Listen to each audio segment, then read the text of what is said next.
বান্দরবনের সেই পাহাড়ি রাত, ঘড়ির কাঁটা তখন ১২টা ছুঁই ছুঁই। কেন্দ্রীয় নেতৃত্বের একটি ফোন কলে উলটপালট হয়ে গেল সব। তিলে তিলে গড়া দুর্গ এক নিমিষেই ছেড়ে দেওয়া হলো অন্যকে।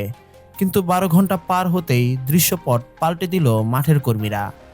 বান্দরবনে যা ঘটেছে তা কি কেবল শুরু, নাকি ঢাকা, রংপুর আর চুয়াডাঙ্গার মতো শক্তিশালী দুর্গগুলো এখন পতনের মুখে? জামায়াতের এই বিশাল দান কি আসলে রাজনৈতিক আত্মহত্যা?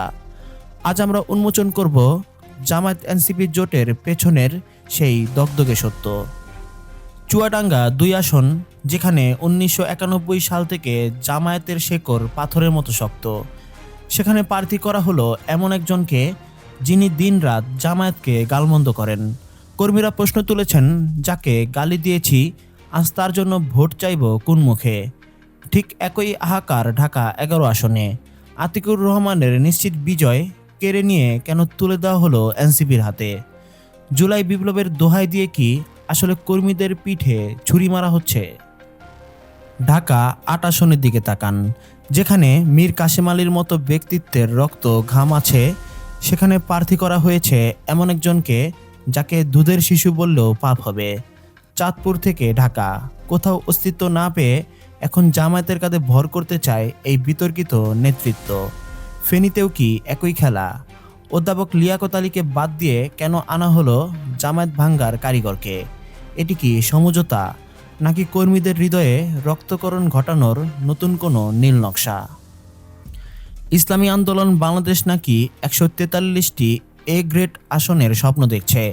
সাতক্ষীরার মতো এলাকায় যেখানে জামায়াত ৩০০ ভোল্টেজে চলে, সেখানেও ভাগ বসাতে চায় চরমোনাই। বাস্তবতা হলো, প্রচারণা নেই, কর্মী নেই, কিন্তু আসন চায় জামায়াতের কলিজা থেকে।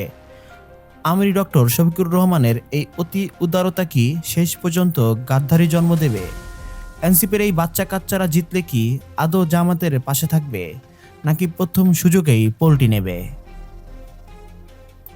বান্দরবনের কর্মীরা দেখিয়ে দিয়েছে, কেন্দ্র ভুল করলেও তৃণমূল ভুল করে না। ১২ ঘন্টায় যদি বান্দরবন ফিরতে পারে, তবে কেন রংপুর আর চুয়াডাঙ্গা ফিরবে না? কর্মীদের মনোবল ভেঙে দিয়ে কি আদৌ বিপ্লব সম্ভব?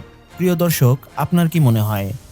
জামায়াতের কি উচিত তৃণমূলের কান্না শুনে আসনগুলো ফিরিয়ে নেওয়া, নাকি জোটের দোহাই দিয়ে এই আত্মঘাতী পথেই হাঁটা উচিত?